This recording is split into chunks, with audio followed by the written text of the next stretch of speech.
obscure world of parking. We use it every day, but have we really capitalized on the intricacies of our industry? In this podcast, the Parking Network will go behind the scenes and talk to industry professionals about all things parking, from the horizon of evolving technology and even stories of the old days. We hope to encourage and inspire operators and property managers alike to look at parking through a new lens. All right. Hello, everybody, and welcome to the Our Parking Industry podcast. I am Krista Olien, and I'm joined by Leigh Thomas, but we also have a special guest, Mike Lawter from Scheidt Bachmann. Mike is the CTO, the Chief of Technology, and we are so excited to have him here to share some of his insights and thoughts on the industry and kind of from a technological perspective. So, Mike, welcome. Can you please share how you made it into the parking industry, maybe your origin story? Purely accidental. So I moved from Boulder, Colorado to Phoenix, Arizona. I was doing web development. This is back in the 90s. So I was actually doing like real hand coding HTML kind of stuff way before even Dreamweaver and that kind of thing. Moved out to Arizona and was looking for a job. And in the meantime, took a field service technician job at the airport with Scheidt Bachmann. And now 25 years later, here I am. That's pretty much the overview. So you went from like physically attending to equipment to your role now? Absolutely, yeah. Okay, so tell us about that transition. What was that like? Well, I was doing web development prior. So as I was doing the field technician stuff, it was interesting. It was hands-on. I'm a pretty hands-on guy anyhow. And just during those first few years, Scheidt Bachmann was growing massively. Big airports, like Sky Harbor and Seattle, and a couple just weird things happened where I was kind of on my own, and I'm kind of brand new there, and we had some system problems because someone at the airport I accidentally deleted some things, and I ended up directly working with the management in Germany at the time. So I'm like a new little technician guy. Working with the management there, but I understood databases and the coding side of it, and so we were able to, over a period of like 60 hours constant, get the system back up and restored back to how it was, and that just pushed me into a technical role in the company more than a field service technician. So they promoted me up. They actually created the CTO position for me. And because I have this, broad base of technical knowledge, and just hired a field technician to replace me. That was 2008, and I've been in that position since then.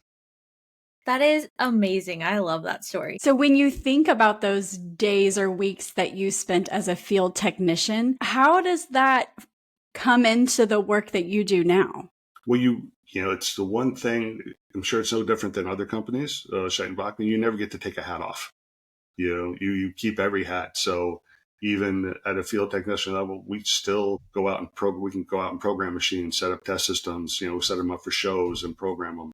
So you never lose it. But it's something you have to keep up. It's a perishable skill.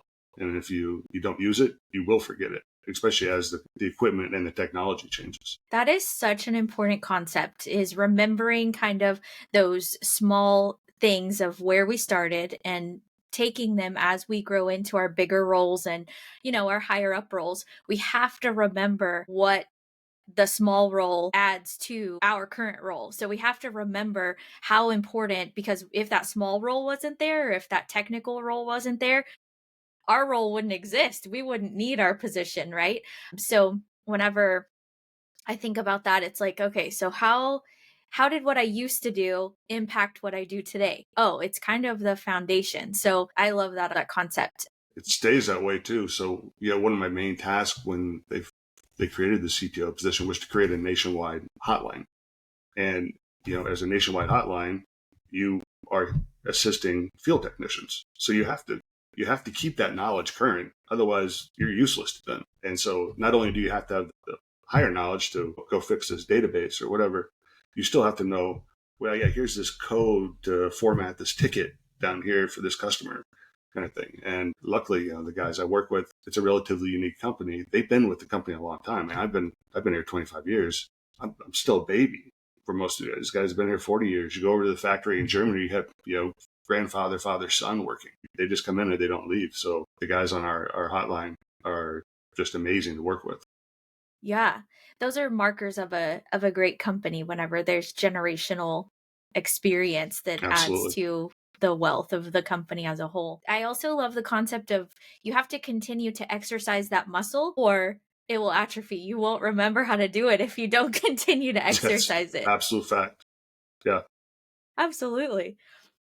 Okay, so as the business of parking is increasingly going to cloud-based, what have you seen going from the field technician going into keeping Parker information secure, keeping data secure in this world that is now becoming kind of ethereal in a way? Well, it's the risk of going cloud-based. And you see now kind of actually a little turn back on, especially some of these big clients like airports and stuff. They want more control on their data because once you put it in the cloud, you have more exposure to loss. You don't have a control on it. So, you have people who work in these data centers and these cloud environments. Now there's a lot of people there, and you get one disgruntled employee can cause a lot of problems. You don't normally see that within a held environment. Depending on what you're doing, in parking, we still deal with credit cards and stuff, but not really so much storage anymore because of EMV and PDPE. But you still may be dealing with a hospital or something where you may be dealing with regulatory issues and those kinds of things. And there's always you're relying on the environment, the cloud environment, also just to stay secure from a cybersecurity side. Like, hey, am I patching? Am I working on securing authorizations and making sure there's no default passwords running around? So there are definitely risks there, but there's a way to get ways to get around them. At least you can end-to-end encryption. Access control is a big one. Patching is a big one, but we see kind of a split now. We saw the huge, hey, everyone wants to go to the cloud. I don't want to, if it's not on my site, it's not my responsibility. But now when it comes to data, they want their data and they want their data secure. Coming back down, like, why don't you just build that on my site? Just make it like really redundant and so it won't fail and you guys secure it. And that's, we moved into a big piece of cybersecurity on our site to keep these systems that are on site and in our control secure. That is so interesting. So can you break down exactly what is cybersecurity in your perspective? Kind of take us back to the basics. Cybersecurity breaks down just to keeping your environment and your data secure from outside threats, whether that's your laptop at home, your smart speaker, your smart TV, whatever, or your whole system in parking or a hospital, whatever. You just don't want outside people taking control of your data and your system. And obviously it's evolved massively since I started. When,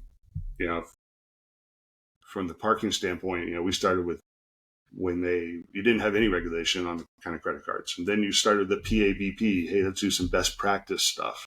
And finally PCI came into play. And then PCI evolved.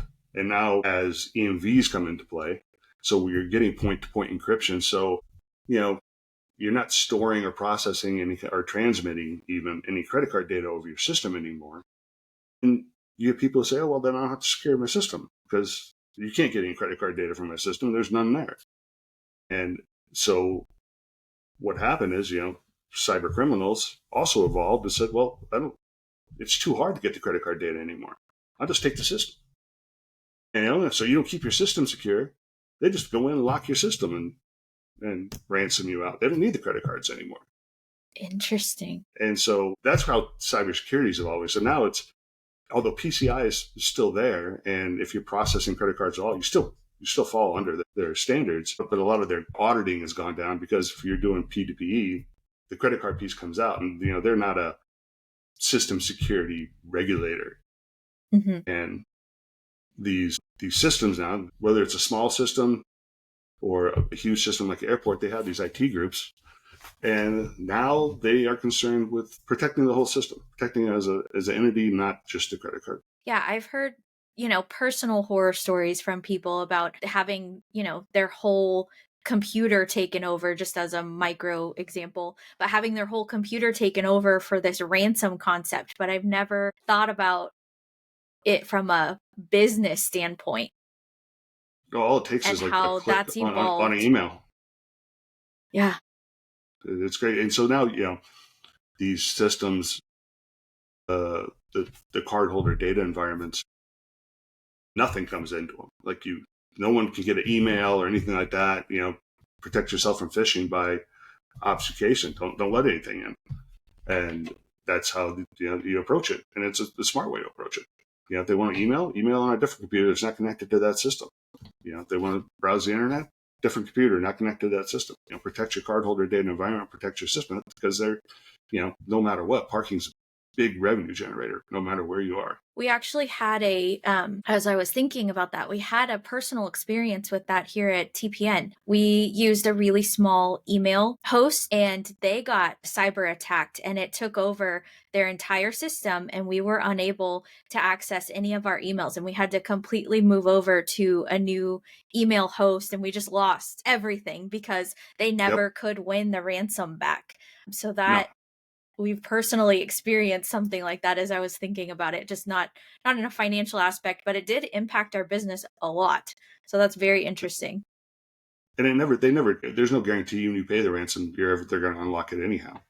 But yeah, and you see, this isn't like only small little Dick and Jane 2 in, 2 out parking. You see things like, the city of Atlanta gets locked, or, these big environments because, someone left a back door, or someone didn't change a default password on a switch somewhere.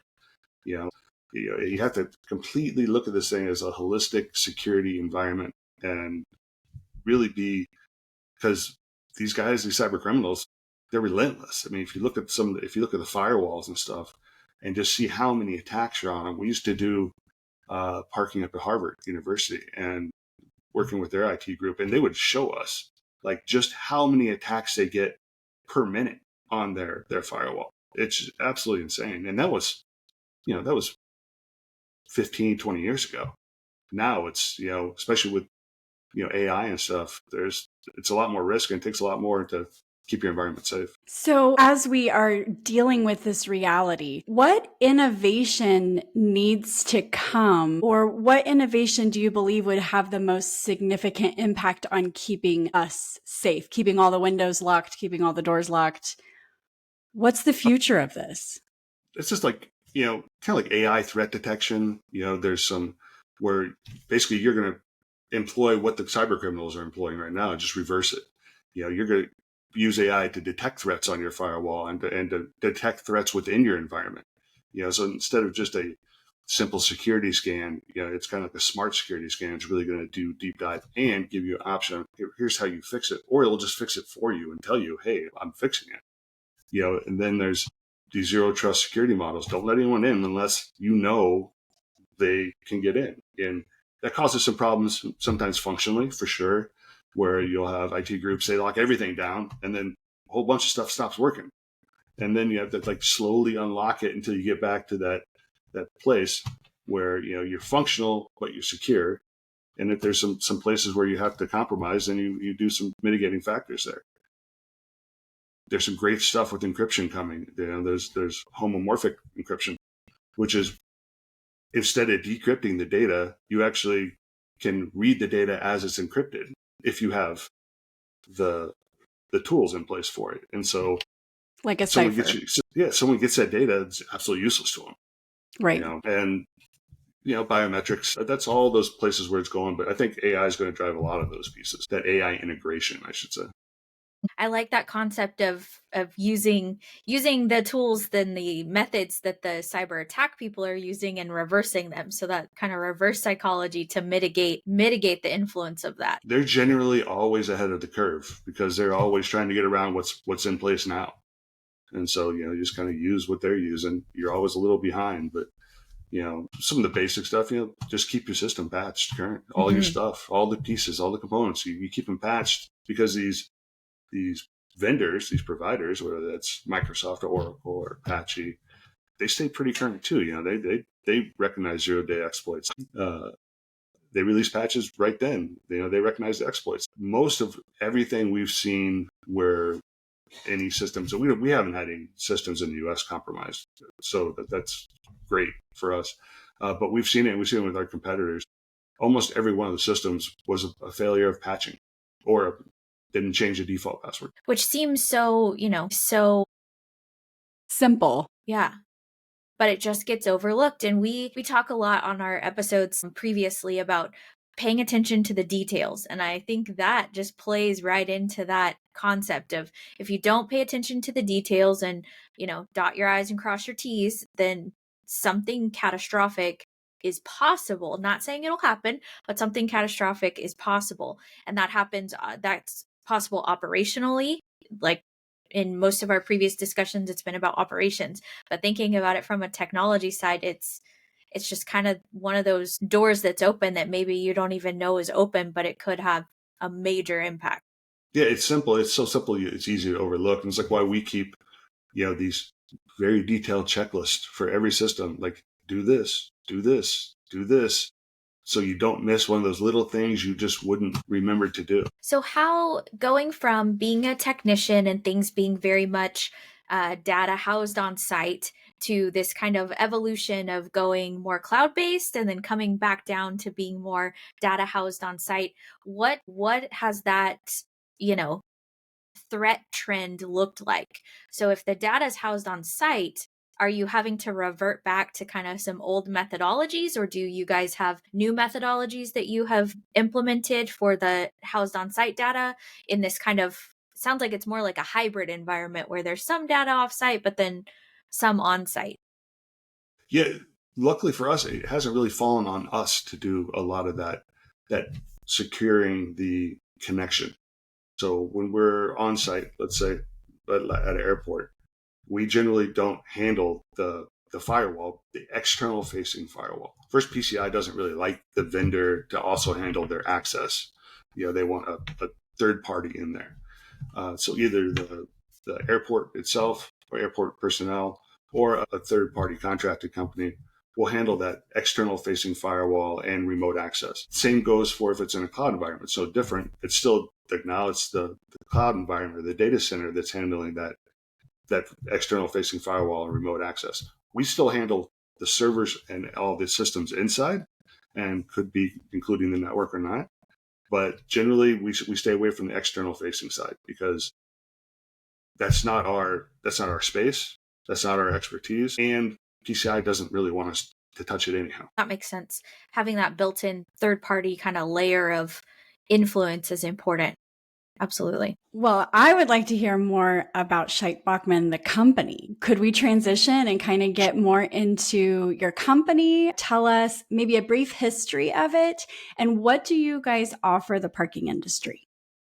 Well, Scheidt Bachmann it's a 150-year-old privately held company in Germany. They have 5 divisions. Like I said, they have generational employees. And over here in the U.S., only 2 of the divisions exist. So we have the parking division, we have the fare collection, so light rail, subway, or whatever that may be. And we operate out of the same building, same group, same president, but they kind of function as 2 separate companies. It's unique because it's privately held. Everything's done in-house. So our manufacturing is all us. Our software development is all us. Everyone who does is we don't outsource anything. And so if we need a software change, we need some customer has some crazy thing in a RFP they want, that's just a matter of the director of parking going down and telling a developer, go do that. We don't have to go through this NDA or outsource or work through a contract or anything like that. That's just a walk down the hall. So when it comes to parking, and especially as you get all these smart products and all these different integrations, it seems to be a lot easier for us because we have all this piece in-house and we're not dealing with anybody external, and we can get this stuff done relatively quick. So you're more agile than maybe a big box business. And it's not corporate, so it's corporate. Well, it's corporation is still privately held. There's still the one guy who says yes. And he says yes. Everyone else says yes. So what is it like to have an international company? How does that make company culture unique or challenging?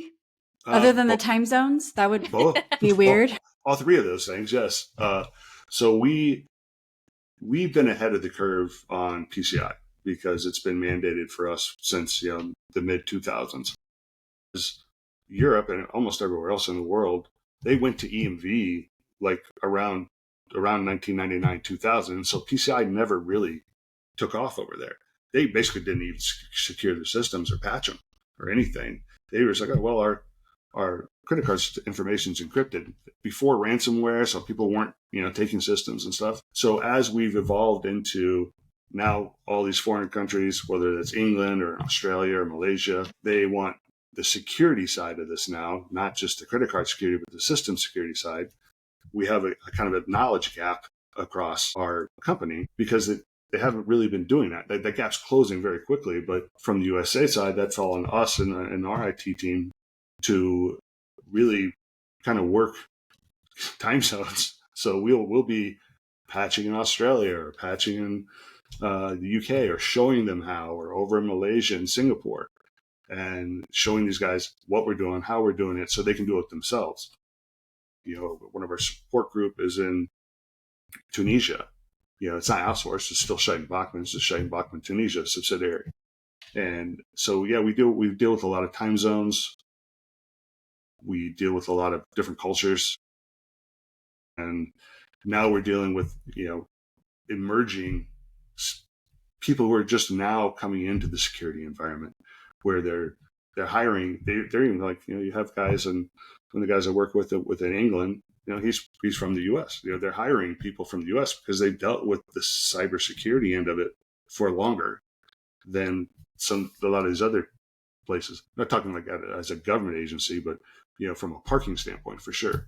And now you're getting the regulatory stuff that's running in over there. They have PCI Europe. It's still not a big push over there, but they do have the GDPR, and they have their own regulations now. Yeah, we've had to deal with those kind of PCI and regulations just in our work because we remote into systems and we pull data and review it to perform our reviews for different products that we offer. And I've always been curious. We've always been stateside with all of our audits and operational reviews. And whenever we think about internationally, do you have like a set of standards that kind of covers all of those different international regulations, or do you kind of tailor each system to the regulations where they're located? They get tailored to where they're located, but they also get tailored to what the customer wants, regardless of where they're located. So the GDPR regulations in Europe, and which is kind of like our PCI regulations, let's say, but they deal with personal information and license plates and whatever. We have to tailor systems to meet that environment, but that environment kind of reflects already what we're doing. So what really has happened is we started ahead of everyone else. So our regulations over here are kind of higher than everyone else's, and especially with the government regulations and stuff. And since we deal with government agencies and we deal with medical agencies, we've already ramped our security up to a certain level. That's why people are coming to us to say, how do we fix this problem? Or this shows up on our vulnerability scan. What do we do? And so we just kind of try to spread that. We do make it a point to try to spread and teach so that we're not having to do it ourselves all the time. And we can push that knowledge out to the rest of our company. Yeah, that's interesting. So the US is kind of one of the more regulated, and that kind of bleeds out into to everywhere else. So y'all are very predominant in airports. And just as a traveler, we know that airports are very highly regulated for lots of reasons. So is that different whenever y'all are putting a system into an airport environment versus putting it into kind of a commercial environment, or like you were talking about Harvard? Is one more difficult to work with than the other, one parking environment from your perspective? Yeah, universities are tough, I'll tell you. Right there. Yeah. It seems that universities specifically, they have very segmented groups and responsibilities. And a lot of those, a lot of universities they do outsource these pieces. So if you're dealing with, I need to deal with the network guys. Well, those network guys may be over in India, and Mm-hmm. And so you're dealing also with time zone stuff with them. For us, as we build a system or deploy it, we do it the exact same way, whether it's a one in, one out downtown, or if it's some massive airport. The security on the system and how the system gets built, hardened, is exactly the same. That's why I said we keep the checklist, go through the checklist. Doesn't matter if it's one device, doesn't matter if it's 500 devices, follow the checklist. Absolutely. Yeah, that's interesting. We've noticed that too, that like when we're helping universities or working with universities, it's, usually those parking people that we're helping or working with are standing alone. Like they're kind of on an island because, Yep. their dean over here is the dean of many other things. Parking's just a small part of what they look after. And then, we've talked with Sarah Blouch about how they outsourced their parking completely, and she was a part of that transition and what that looked like for the university. And so yeah, I can see how that has many factors and many layers. Yeah, when you're dealing with like an airport, you're dealing with a bunch of all their divisions, their IT division or their operations division or whoever that may be, their upper management division, but they're all there. They know each other. They're right there. But strangely enough, and it seems relatively unique to universities, they're all over the place. These guys have never even seen each other. Interesting. So where do you think, just from your perspective, cybersecurity and kind of technology in general is headed? Do you think we are going to see kind of continuation of a reversion back to the way things used to be technology wise? Or do you think that there's going to be this real push ahead that's kind of been our history up to this point of technology and just kind of the rapid pace of change that we've experienced? That's a tough one. We have our on-prem product, let's say, and it's called Interval Core. And we also have a totally cloud-based product, which is Interval Infinite. And from what I've seen, and these are just like recent RFPs, most, at least large IT groups, they kind of want to cross. They want something that's on-prem, something's cloud. If something happens to my connection to the cloud, I want my on-prem stuff to work just fine, perfectly, and still have access to all my data. And if you're working entirely in a cloud environment and you lose your connection to the cloud, you don't have any data on site, guys. So, and the IT groups have, like I said, they've evolved. They went to the all cloud, and let's go back down to the prem. And now it's all kind of moving into a hybrid thing where you keep maybe the core stuff on site, and then your smart products are up in the cloud. And then so if you lose the smart products, your system's still working, you're still getting revenue, but maybe like your reservation system goes down or something like that. And so you're degrading your system, but you're not losing your system. Yeah. And that's kind of where I see this going. We try to prepare for both. Like I said, we have systems that are all cloud-based, especially over in Europe. We have systems here that are all on-prem. We have systems here that are all hybrid. We don't have a bunch of just all cloud-based systems. It's just not a big, outside like some of these little systems where they want it. And if it goes down, they just open the gates. It's not that big a deal for a couple of days. But for any system of any size, it seems to be more of a kind of a hybrid model.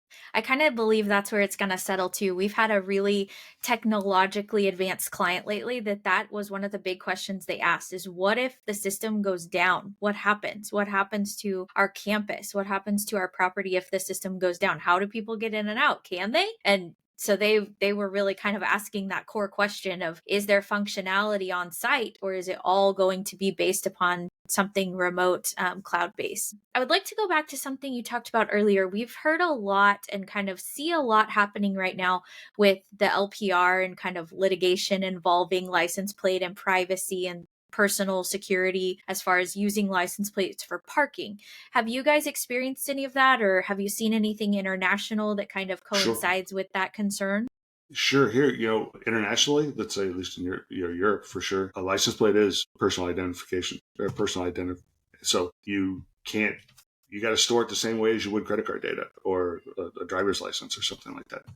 Over here, it seems to be relatively state-based. So there's no federal regulation on license plates being PII, but there are state regulations for it. So we know, like we're dealing in California. California considers the license plate PII. We're in Texas, maybe it doesn't. So we're dealing with it by state, but we kind of now move it to, we'll deal with it as everything. It's the same everywhere. It's PII. So now we have this encryption mechanism for the license plate as well when we store. Have you had any clients that have been concerned about license plate or the use of that technology that have kind of requested to go back to an old way? No, it's the technology's moved so much further from when it started. When I started back in 2000, we were using license plate technology at the Phoenix airport, and it was based on Alphatech, which was like a defense contractor. And so at some point we bought that technology for our own in-house LPR. And since then, we're not an LPR company, we're a parking company. So now we've just outsourced to whatever, we have integrations with 2, 3, 4 different LPR companies now. But for the most part, the technology has gotten so much better that it's so much more useful now. Ticket lists, you can read the plate coming in and open the gate for them immediately without anyone having to touch anything, interact with anything. Gateless technology where you just charge a license plate on the way out, and that fee goes to that person. They have a card on file somewhere up in the cloud with the LPR company or whatever it is. There's a lot of, with the technology advancing so much more in the LPR scene where they're reading plates, reading them well, there's a lot more functionality you can include with that. It's a little tougher in the US. I mean, if you go and look at a European plate, they're all pretty much exactly the same. There's no little flower on it or a horse or the mountains. In the US, you get everything. I mean, anything you can think of, you got. And does the LPR read that as a character, or can it differentiate between that? They have coatings on the plates here in the U.S. I don't know if they have them over in Europe or not, where you may cause a problem with infrared because the coating's peeling off, and then it just looks like a black blur, and because it's not taking an actual picture, it's taking an infrared picture. So they've overcome all those challenges because they've just advanced the technology on the camera or the camera OS with the software. Absolutely. So with the transition that you've seen, so you started as a technician and then you kind of went into this more prominent role. What have you seen as far as implementation or procedures that you have put into place on behalf of Scheidt Bachmann that have improved y'all's processes and procedures? Well, for sure, just on the security side and the system configuration side. So all the documentation that exists, basically, that we've translated or sent to our other subsidiaries and stuff, came from here. So we've created the whole IT policy and the system configuration policy, system security policies, the checklist, go through those things. So having all those things and having created them with our hotline and gone through and having these, just have these great on-site trainings where all the hotline will get together for a few days and just sit in a room. It's amazing the synergy and the stuff that comes out of those kind of trainings. And then we take that and we put it into documentation, and we have our trainers would come in and sit with us, and now we have 2 of the best trainers we've ever had, and they're fantastic. So all those things now, these guys can go, our trainers can go push that knowledge out that they get and they've learned, and our hotline can implement it in supporting customers, and our technicians and our hotline implement all that stuff, building the systems. And so this thing runs much more efficiently than it used to. And we've kind of, luckily, most customers have kind of gotten away from like these weird, unique customizations. They're still there. But, it used to be when I started, these systems were heavily customized. So we had like a guy on the East Coast who was a hotliner and a guy on the West Coast who was a hotliner, and they were the experts on their big systems over there that was super customized. And no one else, because anyone else walks in there, they're like, I'm not touching anything, because if I click that button there, the whole thing's going down. So that was part of my job when I first took this, was pull those guys together, cross-train that expertise on these very customized systems. And we've effectively done that. And at the same time, customers have kind of walked away from these unique customizations. They're still out there. There's still a few, but it's nothing like it used to be. Absolutely. I think that'll help the system, it helps it run better overall if everyone can participate and help support across the board. We've kind of done that internally too, where we have all these different locations with various different methodologies, like you're saying, and we kind of have taken some of those things, and it's okay for one person to be an expert on a small part, but somebody else, we're a small company, and so somebody else needs to know how to fill in those shoes if somebody's gone, or all of those things. I totally understand that. Yeah, we Absolutely. see that, we've kind of luckily expanded that over in Germany as well, because, back in the day, it used to be, Europe and Germany, they get so many more vacation days than we do. If there's a Thursday, they always get a bridge Friday. Or if there's a Tuesday, they always get a bridge Monday. And they have these just crazy number of vacations and holidays. And so you'd have a guy go on vacation and they have 6 weeks they have to take vacation. And so you hit the summer months and suddenly, I need a developer for this. And they're like, well, he'll be back in August. And okay, let's maybe we get another guy cross-trained. And so that's happened through the years too. But yeah, it used to be these guys would go and there's no one there. Mike, I appreciate you telling us about this cross-training that happens within Scheidt and Bachmann. You mentioned that the West Coast guy needed to be trained on the East Coast customized locations. So that brings to my mind this idea of working together and collaborating in order to have some standards. Because when we have standards, it helps us with customer service. So that leads me to just, if we were to back up and zoom way out to look at the whole parking industry, what areas do you see where we could collaborate more, cross-train better in order to have some standards in the industry in order to increase customer service? Yeah, I think a lot of that's going to be with smart products and APIs and these integrations with these third-party products.